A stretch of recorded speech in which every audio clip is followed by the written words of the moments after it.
Ladies and gentlemen, welcome to this week's episode. Sit back, relax, and enjoy. Here's Alday. What is going on with the Sith Triumvirate? Welcome back, Highlanders. Welcome to another episode of What is going on. Today, we're going to talk about Traya, Nihilus, Sion, and SWGOH-ing and Talon, but we'll talk about that later. Why are we focusing on this team in particular? Well, similar to last week's video, when you look at all the teams in this game, there's one or two teams that for no reason that seem to be still relevant even in 2025, even though they were launched a long time ago. And one of those is Traya. So we're going to break down Traya, we're going to break down what makes her usable, and why I would recommend that anyone should put lots of the resources into this team. And it's a team not to miss out on too early, because it's going to do you a lot of work, especially in Grand Arena, which is, let's face it, probably the game mode we all enjoy the most. So let me start. When did Traya come to the game? Well, Traya came to the game when the Sith Triumvirate raid was launched. So that's back in like 2018. So a long time ago, 7 years since we've had that in the game. Now, the Sith Triumvirate raid was one of the best raids we've ever had. We might break that down in a future video, but certainly one of my favourite bits of content ever in the game. So Traya came to that, and Traya was like the raid character. Also another mechanic which used to be really good when you had somebody got launched through a raid, and therefore you got the character slowly, and it was sort of a staggered the launch of a character, shall we say. You know, people at the top of the game, they would get it earlier, and it would take a while before it would filter down. So quite a good launch mechanic actually for you new people. Obviously now you can get our shards in the shops and things like that, but Traya came as part of that 2018 raid, and as did Nihilus and Sion. But let's talk about Traya. What made Traya special? Well, she brought with her sort of an isolate mechanic. And now that isolate mechanic was sort of obviously very new to the game. It still is sort of semi-unique in the game. By isolating a character, it was meant you could just avoid a taunt. And that was pretty much what you used it for, was to be able to take a character or a support character that was doing a lot of buffs, to be able to get rid of that one, and it was sort of good. But also when you are doing the Annihilate, we are doing the isolate mechanic, you're able to give protection up to another member of the team. Now that really means that you're able to sort of keep other characters alive. People like Nihilus suddenly became far more tanky.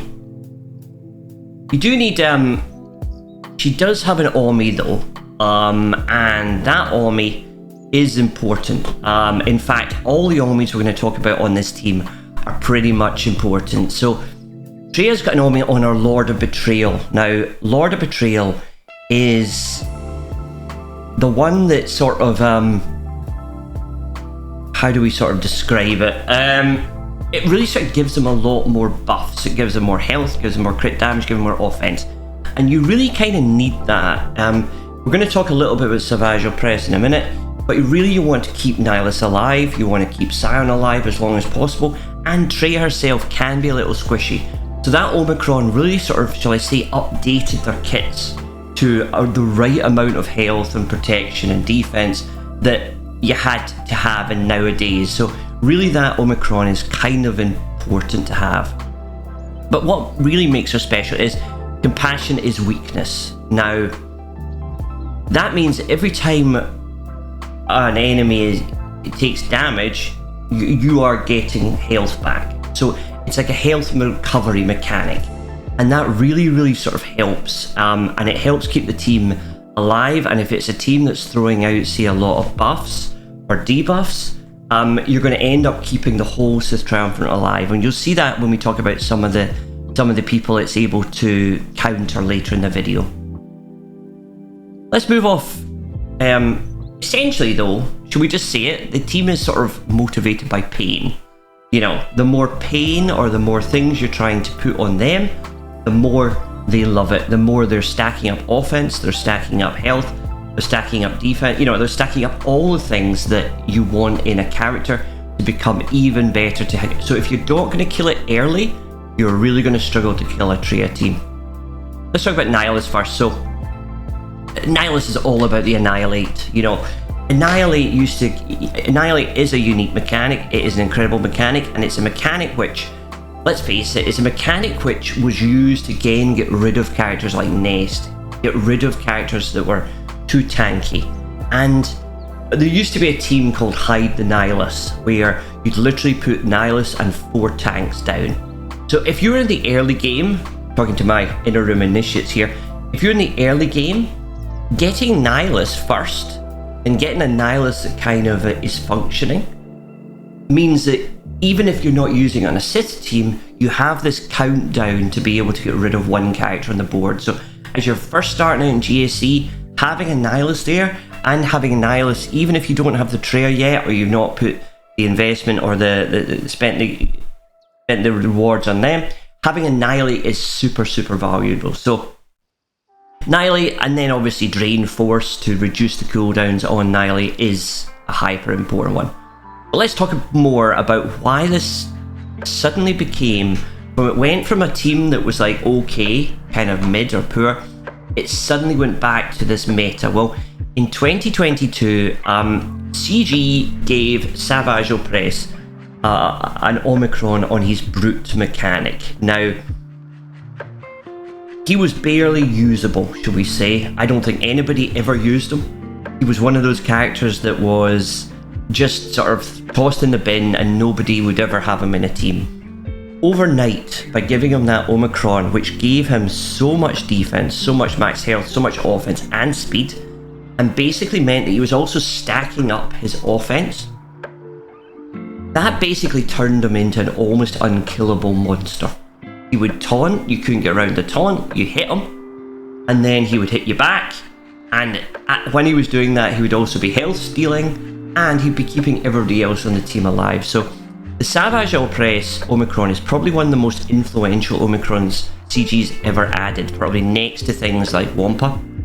But certainly having that Brute Omicron is essential for this team, and it turns Savage Opress into this sort of super tank. But it's a tank that hits you back, and it's a tank that will hit you back very, very hard. So that's why this team sort of changed. That's why this team sort of became as good as it was. Now, should we break down, we've talked a little bit about the team, why it works, we talked about the Omicrons that are important. Let's talk usability, right? So it has Omicrons that are GAC, so we're talking mostly about GAC, and when you get outside of GAC, the team really doesn't function as well, but it is an incredibly good team in GAC in particular. So let me talk to my inner room initiates. We tapped on it earlier on. My advice, get Nihilus. Start off with Nihilus, even if you don't have Traya yet, even if you don't have Savage Opress. I mean, you've got to remember that the Annihilate isn't even Zeta. The Annihilate is an Omega, one of those yellow things. So you can get a Nihilus, you can give it Annihilate, even without using a Zeta on it, and you can just have it in your team. Put it in the side. Have it, like I say, with 4 of your tanks, people that you might have unlocked at the start, people you might have as tanks, and you never know, you can maybe get rid of a single character in the other team. Very often, if you kill the leader, the rest of the team will fall apart. So I would say go for Nihilus earlier than people say. I looked at a few sort of farming guides, and many people actually missed the Sith Triumvirate out of their farming guides, because really it's a standalone team that doesn't lead to anything at the moment. I don't think they're needed at any relic label for any other sort of requirement, so they tend to kind of get missed out of directions and farming instructions. So, but I wouldn't sleep on them. I certainly think that they are a team which is incredibly good. So for my inner room initiates, I would get Annihilate. I would get a Nihilus, put Annihilate on it, use that Omega ability, probably one of the most overpowered Omega abilities in the entire game. Drain Force is also an Omega, so you're not needing to use the Zeta to even get this character up and running. Stick it with 4 tanks, or stick it with somebody who'll take the damage, or even just one tank that's going to soak up, and then who knows, you might be able to break down a wall and get through a character just by using a bit of a hide the Nihilus tactic. So let's move in on my mid-room masters. So mid-room, you probably now have the characters. You've probably got the Omicrons, and you've probably got the Zetas, and you're running it. So where are you going to put it? Well, one of the most staggering things is the characters or the teams which the Sith Triumvirate can beat. In this year, the Sith Triumvirate do incredibly well against new characters in the game. So let's look at them. So you've got people like the Gungans. Now, this is CG's latest big project, and yet the Sith Triumvirate do incredibly well against it. Even people like Queen Amidala, again, the Sith Triumvirate do incredibly well against that sort of character as well. So obviously there's variants in there that make it harder, and there's certain sort of mechanics or occasionally Datacrons that will stop. But you've even got teams like Reva and the Third Sister. They'll do very well. Tuskens. Now, I've probably just listed there in things like Tuskens, Queen Amidala, the Gungans, Reva. These are CG's latest and greatest things, and yet characters from 7 years ago who are just got changed by one Omicron and Savage Opress, 3-4 years ago, are still killing them. So that's why our Traya is an incredibly important kind of offensive character. I think in that middle sort of that Kyber 2, Kyber 3 area, Traya really sort of works as a defensive powerhouse. Then it kind of changed. It's an offensive powerhouse, sorry, because of the variety of things that she can kill. You'll always have a team that Traya can take down, probably in your GAC. As you start to move up, though, you probably want to see Traya will get moved around. Traya might pick up a Lord Vader, or Lord Vader might pick up Traya. You'll start to see her blended into other Sith teams, and you'll start to see maybe hybrids of a Traya team. But certainly in the short time, keep her on offense in my mid-room masters. Keep her on offense, use us for that variety, and use it to break down that one or two modern teams that you're not able to beat. And then let's move on to my Outer Rim Legends. Well, we talked about it. Traya probably on defense. She still performs incredibly well. It is quite a difference. And she's a team that is annoying. She is a real surprise that people don't necessarily expect. And if you have her hidden on the back of your zones, then people are going to struggle. People very often will have to use things like C against it, SLKR. People will tend to counter it with a Galactic Legend. There's not too many non-Galactic Legends are able to beat a Traya team. There are obviously some, like Gas does okay against it, but very often people will be using a sort of a nailed-on Galactic Legend. People like Bo-Katan Mandalore will struggle against it. CLS struggles against it.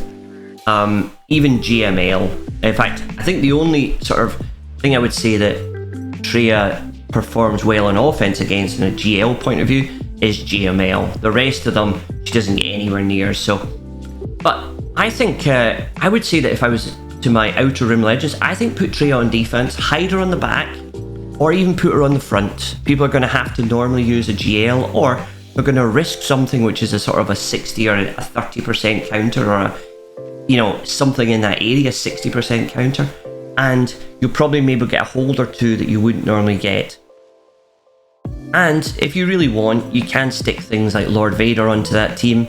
Probably stick Lord Vader in instead of Sion, and you will have something which is, well, should we say, near on impossible to beat unless you're using a GMK. You're going to have to use a really stacked out GL to beat that sort of team. So that's my summary. I think I'd love to hear what you think about Traya, where you put it, where you use her. Do you use her on offense, and do you use that ubiquitous sort of ability to kill the new modern teams, or do you put her on defense just to annoy somebody, soak up a GL? Do you put her with Lord Vader instead of Sion on defense, just to kind of make it harder for people to kill? Obviously Bo-Katan Mandalore then can't kill that, so they're looking at using a GMK or an SLKR to try and get through those teams. Or do you not have Traya yet, and would you consider going for Nihilus if you're just starting out in the game? Certainly Annihilate is a broken mechanic, and that's why I think Traya will always be a highly relevant character inside this game, and one that I would not doubt for a second putting some resources into getting this team up. Anyway, until next time, you guys are absolutely incredible. Comment down below, let us know what you want to hear about next, and glad you're enjoying the series. And that today was what is going on with Traya.